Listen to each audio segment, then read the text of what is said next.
Hey, we're back on the Ask Dr. Be Good show. We haven't had one for a couple of weeks, so it's good to get back in the saddle again. We hope you enjoyed your winter break and that you actually, parents, followed through on some of the suggestions that were made in the How to Keep Your Child's Brain Working During the Winter Break podcast.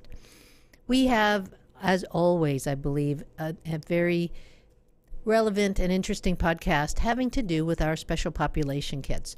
And then before we get into that topic, let's go around the room and see who's here.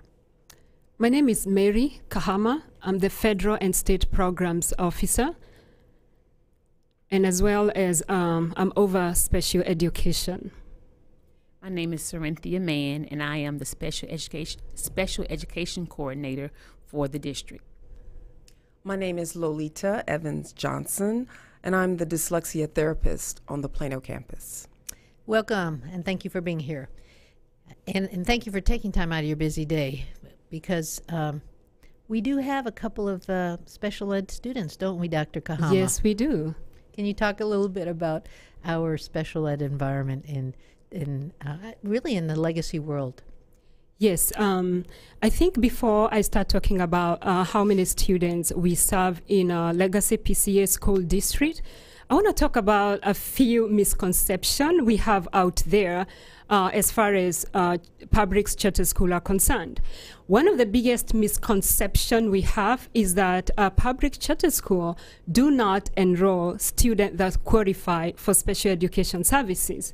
Now, granted, Dr. Good, public charter schools are granted some autonomy over some of the issues. Like, for example, we are granted autonomy over our curriculum, our educational approach, our educational philosophy, as compared to the traditional school district. However, we must by all means comply with the federal laws when it comes to enrolling students who qualify for services under special education. It is actually against the law to discriminate against a student based on their disability. So that being the case, public charter school must enroll all students.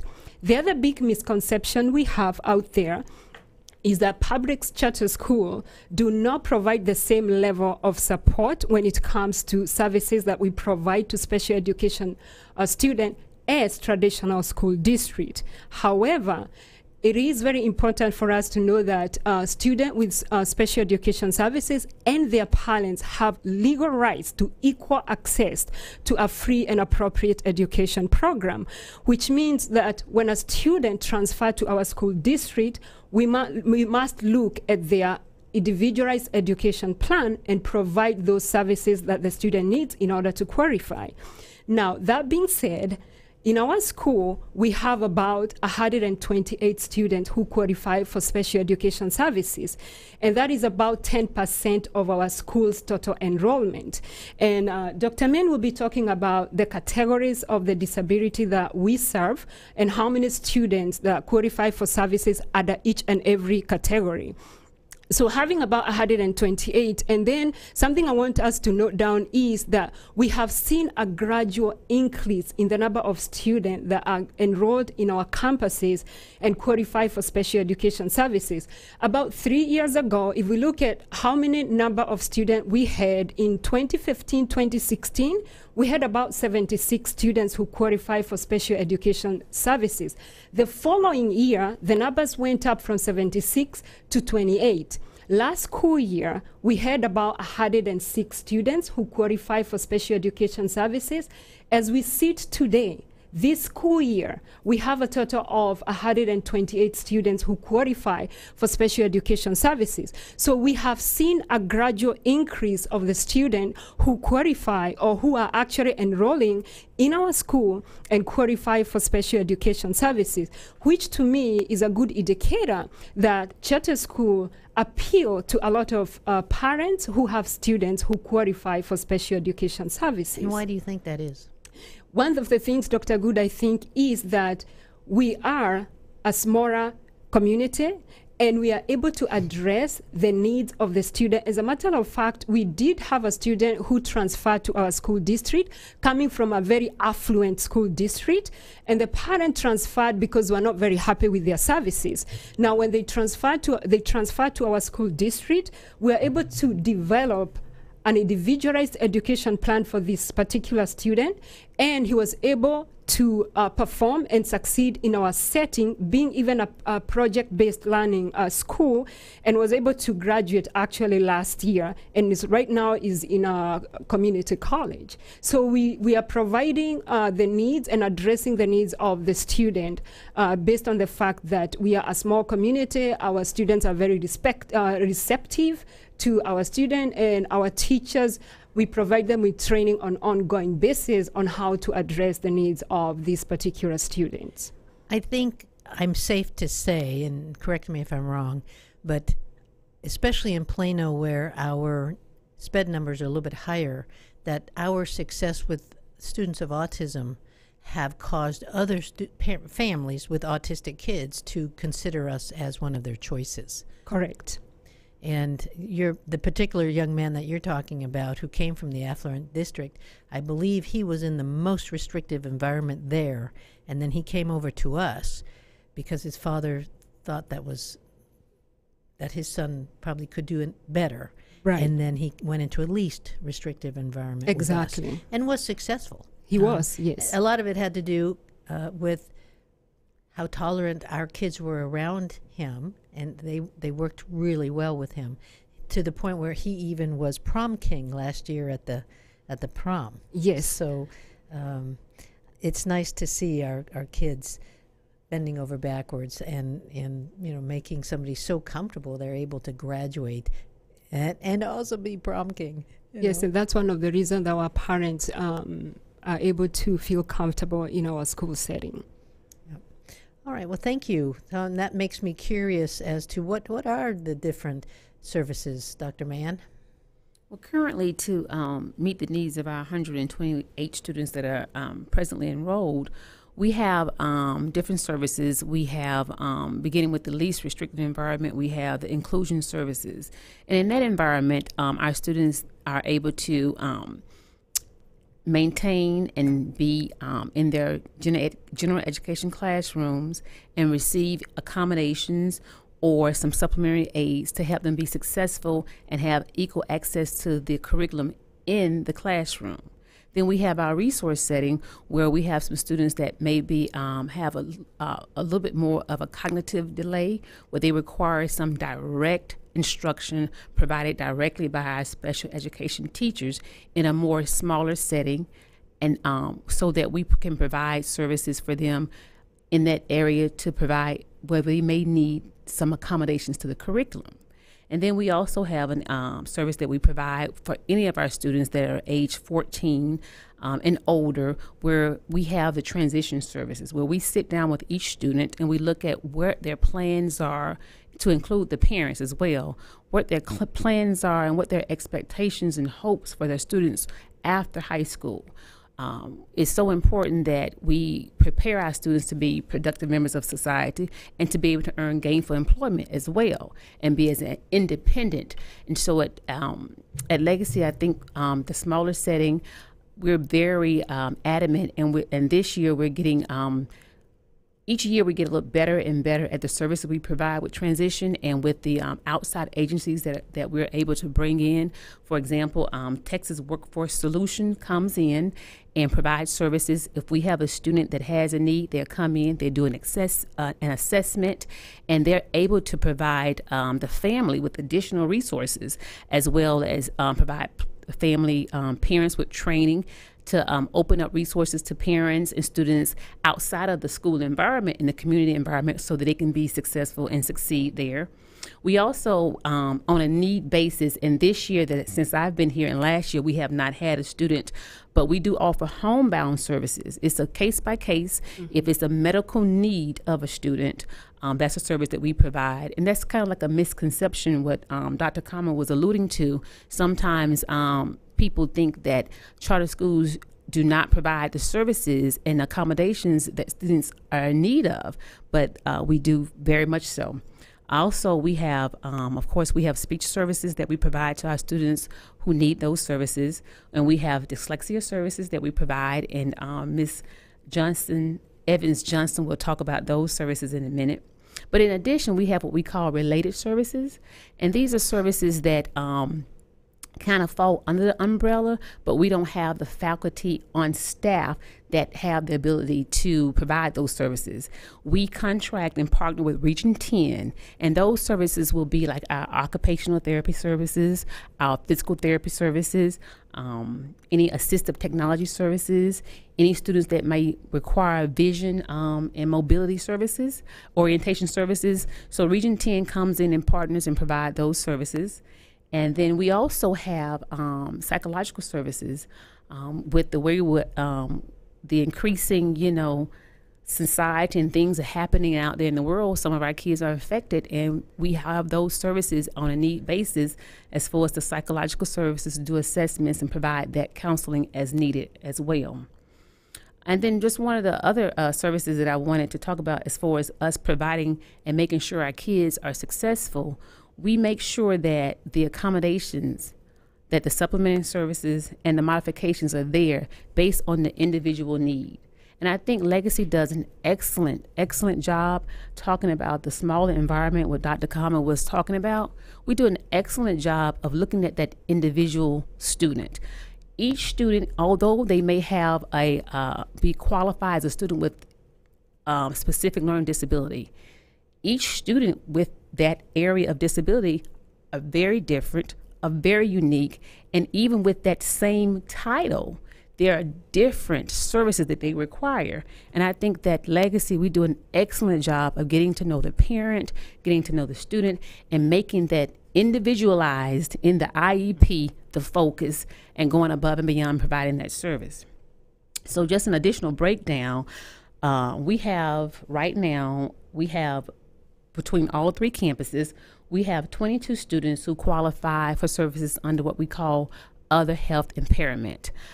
And this is services that it could be a medical condition, it could be a severe case of attention deficit hyperactivity disorder, but for whatever need, for whatever the case, there's a need where they qualify for those specialized instruction under that other health impairment.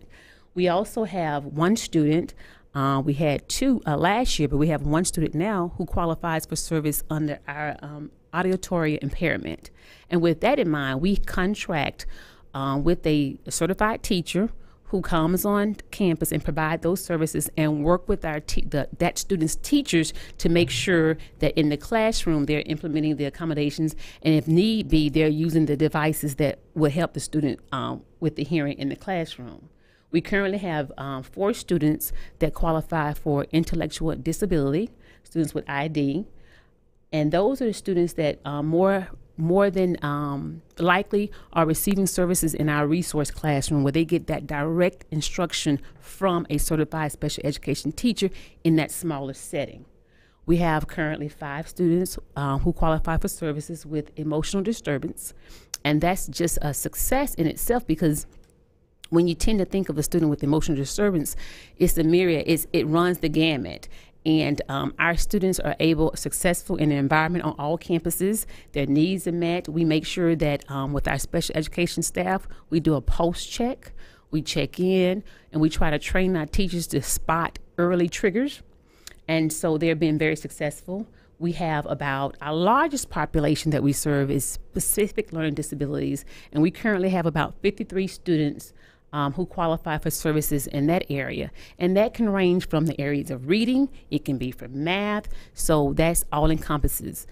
And those students are mostly served in our inclusion environment. So what that means is that they're in the gen ed classroom, and they receive assistance from our special education paraprofessionals, our special education math tutors, and coaches that will go in the classroom and assist alongside the teachers and make sure they're getting those accommodations. And we do have speech impairment. We do have 32 students who receive services with our speech language pathologist. This is a person that we bring in from the outside that provides those services. And also lastly, which is a growing number, and I think it might be growing across across the nation, we have 11 students that qualify for services as students with autism. And that is just growing. Research is continuing to grow, and that's a large gamut. And when it comes to a student with autism, we really hone in, and the students you were referencing earlier, that individualize. We have to get to know the student. We got to figure out what the triggers are. We got to figure out what train the parents, and it's really an ongoing. And I think what Legacy does so well is that we're flexible. What worked today may not work tomorrow, and our teachers are receptive to saying, okay, we tried this, so let's try something new. So those are the breakdown of the students that we currently serve. And overall, on our Mesquite Elementary campus, we have about 49 students. Our Plano campus, which is K through 12, we kind of don't break it down as far as elementary, K through 12. We currently have 44 students. And our Mesquite Secondary campus, the 6 through 12, we have about 36 students in that population. Just, can a child ever exit out of special ed? Yes, ma'am. And that happens, and we've had quite a few students, and what it boils down to is if there is no longer an educational need.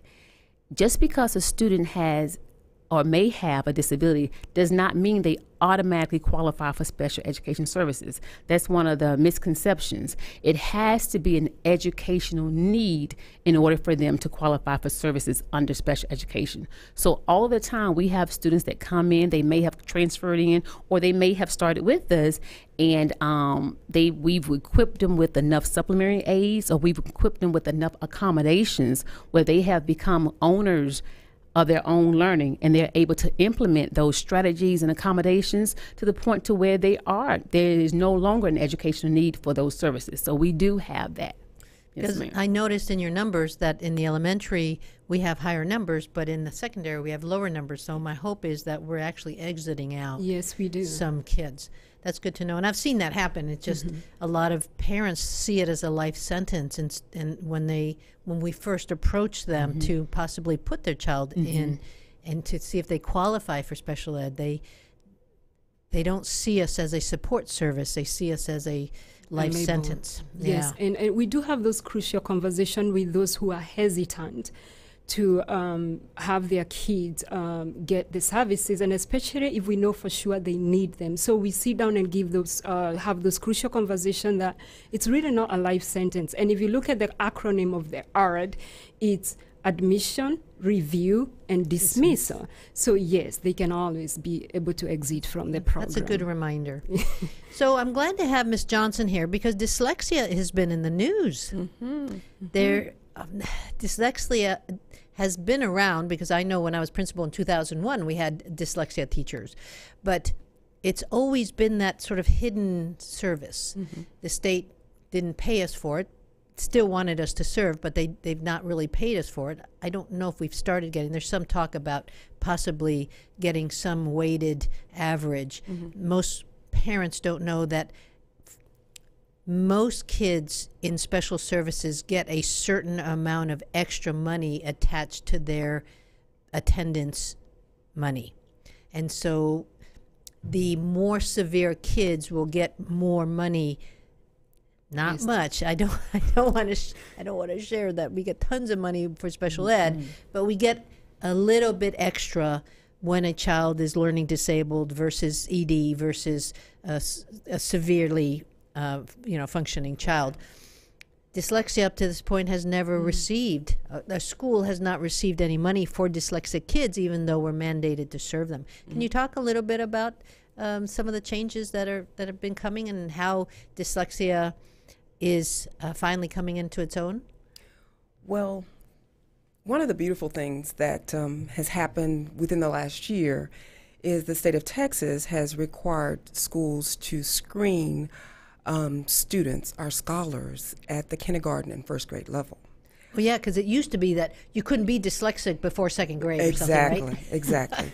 And what's so important and what I'm passionate and excited about, Dr. Good, is that if we catch those scholars at a younger age, then we're able to give them the tools needed to be successful in the academic environment. If we catch them later, we can still give them the tools, but by then, they've got the stigmatism of, their peers and just other things come into play. So that's one thing that's a plus that we can screen, or that we're actually mandated to screen at an earlier age. That's good to Now, know. once screened and once identified, we at Legacy, we have an awesome program in place whereby once they're identified, they're brought to me to benchmark. And what I do is I just go through a general benchmark to determine if there's some holes, some gaps in which I can give an individualized plan to, as Dr. Mann alluded to. That's very important in our dyslexia program. Now, we use the Orton-Gillingham approach. It's an approach. It's not a method. It's not a program. It's not a technique. It's not a system. It's an approach, okay? And with this approach, there are some key factors that we make sure are in place. One of which being the Orton-Gillingham is a research-based approach. As a matter of fact, almost 100 years of research has been done to prove that this is a very effective approach for those students with dyslexia. Now, what are some of the other factors? Multisensory. Okay, multisensory. That is one of the key factors in this approach, and one of the key factors that's necessary for our students, our scholars with dyslexia. The true research-based proven methodologies say that the dyslexia services that we provide needs to have that multisensory approach. So when a student is identified and when I've benchmarked them, one of the first things we do, which as a matter of fact, I did it right before I came to the podcast today, is I help them identify what modality of learning is that they can own. What modality is their strength in learning? Now, what do I mean by that? Well, we have what we call the VAC triangle. And what that is, the V represents visual, the A represents auditory, and the K represents kinesthetic or tactile. Now, these are three modalities of learning that we all have, but one or two of them we can learn better if we know what that is. For example, I let my students know that Miss Johnson is a visual learner. I've got to see it to learn it. You can talk to me all day long. You can give me activities, but if I don't see it, I might not get it. So I help those particular students that I work with today that actually they're new to our dyslexia program there on the Plano campus. I help them, we first do what we call just an assessment. It's just a real quick assessment to help them identify what is your learning modality. After answering the questions, after the assessment, they can then own whatever that modality was. And just so happens, these three students were all auditory, which was great because— What are the odds, right? Exactly. Now, one of them tied auditory and visual.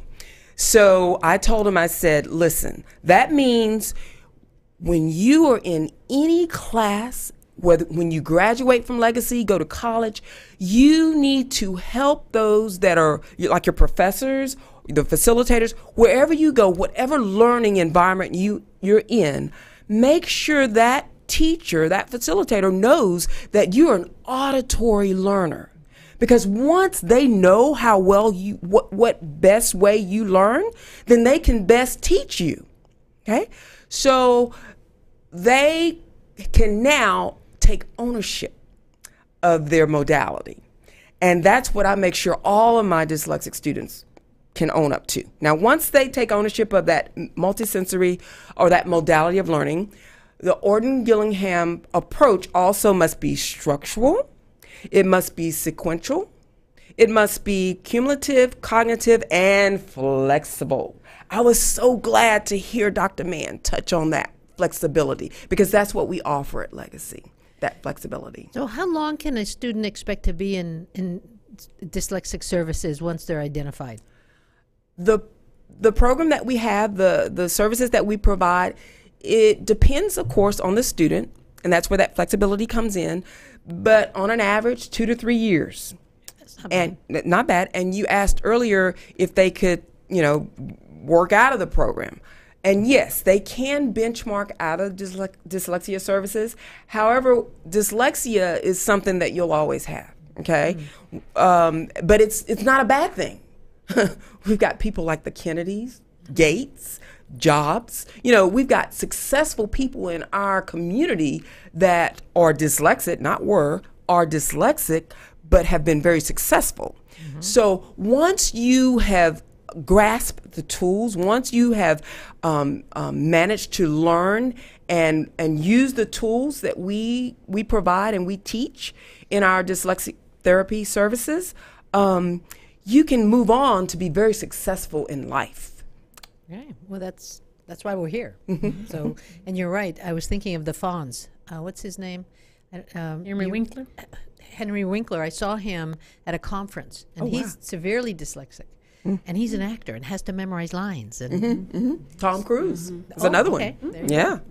So, and just to mention one thing is that with the changes that are now coming with the dyslexia and related disorders, now dyslexia is being considered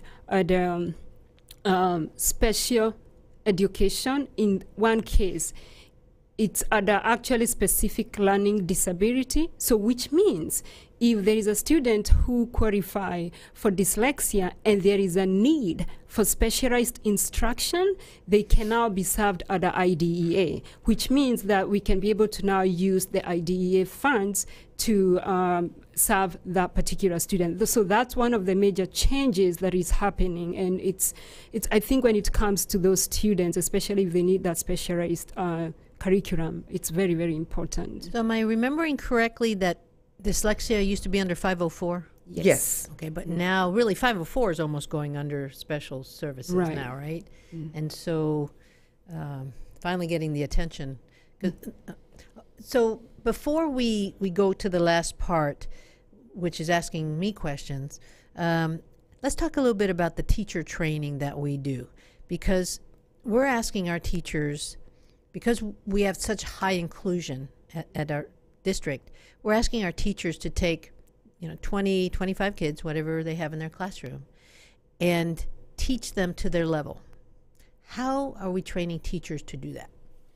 So number one, and I'll also have Dr. Mann address some of the areas that she has been training, is at the beginning of the school year, we do provide training, and this is on individual basis. So what happens is that Dr. Mann will make appointments with the teachers, and the most important thing is to talk about the implementation of the IEPs and alluding more to the accommodation and the need to make sure that they are following the IEPs to the T, because that's where it falls apart. So we have those individualized needs that it's not an option. If they are in the IEP, they have to be provided.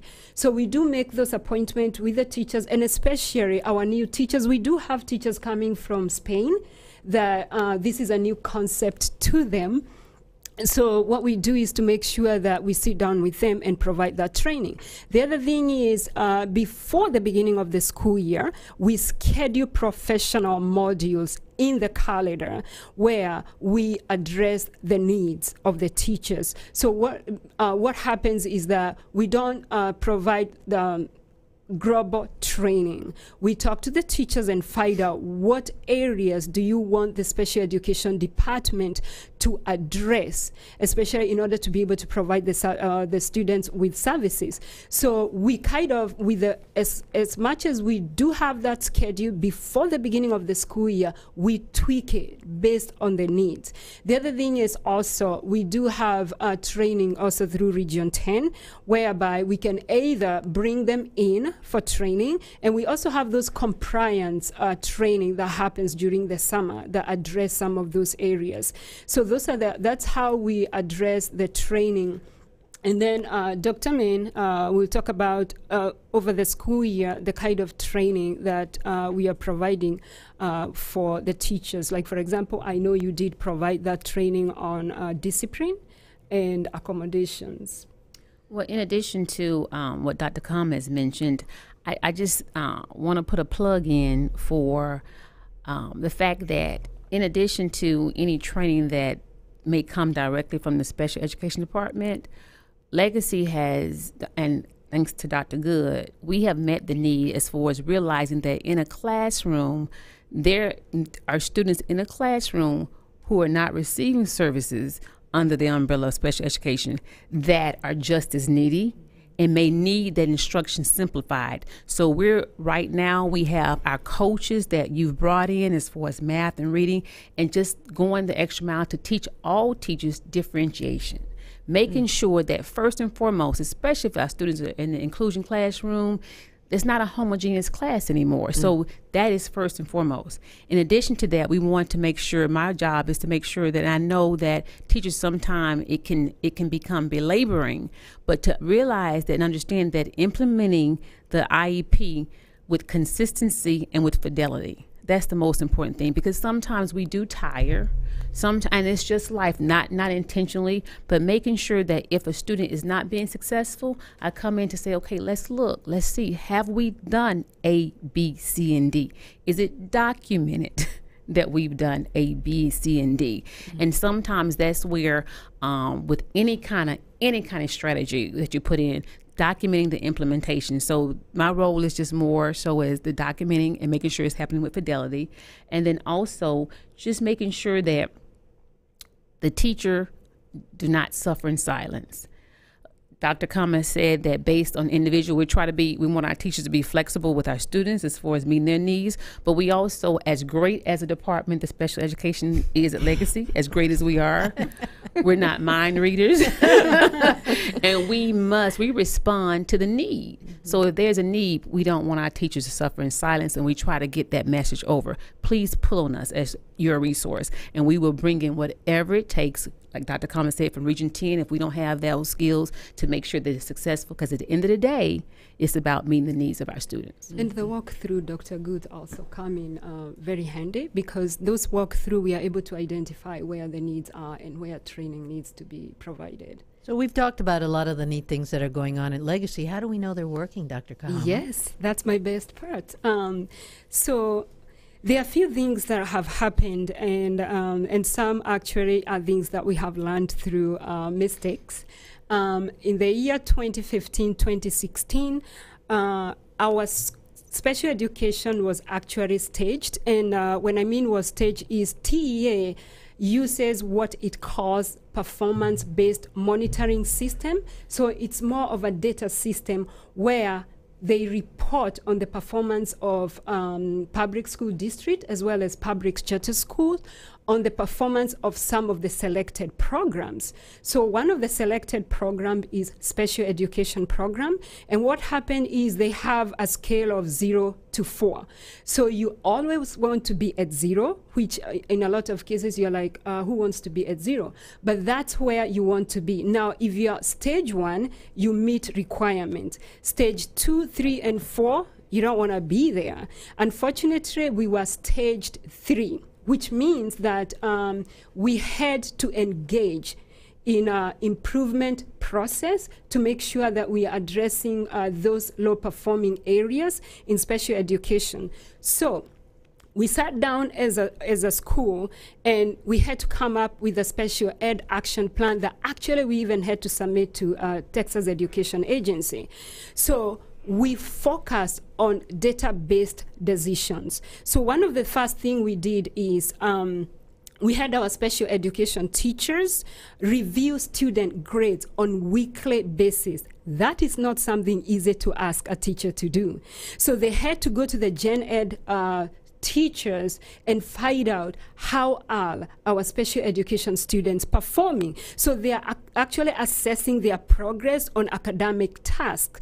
If any of the students was failing, they had to come up with action plan to address those failures. So that was number one. Then they also had to get involved in the data dig sessions, whereby they had to analyze data. We look at district as well as state assessment results to find out where our students are. And then what we expected to happen is they are going to tailor their instruction to address the needs of the students, those low-performing areas. Then Dr. Mann, who our special education coordinator, had to, and this was not easy to ask her to do, weekly meetings every Friday with our special education teachers so that she can find out where our students monitor and increase our students' time, both on instructional programs. So we are talking on Imagine Math, iStation, Achieve 3000. So we had to make sure that we increase the student time on those instructional softwares. And then with those weekly meetings, if there was any student failing at the end of 6 weeks, which the first thing first, the reason why we had them monitor weekly, because we didn't want to get at the 6 weeks mark and find our students are failing. Now, you can do everything well and something can happen. So if there was any students who had failed within the 6 weeks during our progress monitoring all our report cards, they had to call a failure ARD. And in that ARD, they had to come up with an action plan. What are we going to do as a team to make sure that this student is making progress? Then we have our tutors. Our math tutors, they are excellent. And we have a math tutor on every campus. So this one, they will provide direct instruction on targeted skills where the students are not meeting TICS objectives to make sure that they are at par or they master those TICS. So this is what we put together in order to be able to get out of stage 3. Did we or did we not? What happened, Dr. Yes. Kahama? Now, we were hoping that we're going to get from stage 3 to 2, but guess what happened, Dr. Good? We moved to stage 1, Yay. which means that we met requirement. Now, the good part is we have to brag on what good things that have been happening because we have maintained stage 1 for the last 3 years. All right. So, and that's really important. Yes, it it speaks well of the work. It speaks well of what you're doing, what teachers are doing, and how kids are learning. So, we've come to the end of our podcast. As I've mentioned to anybody who's willing to come and sit on Tuesdays with me, that our 30 minutes is really 5 minutes or feels like 5 minutes. And so I think instead of going on and asking questions, I think we're going to end with this good information that we have had your good work end up having us meet requirements for our special ed students. So thank you for that. Thank you for being here and taking the time, and keep up the good work. Our kids need it. Thank you. Thank you. Mm-hmm.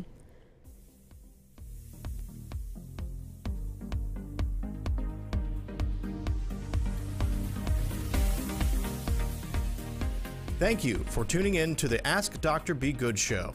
For more information on Legacy Preparatory Charter Schools, visit our website, legacypca.com, or call 469-249-1099.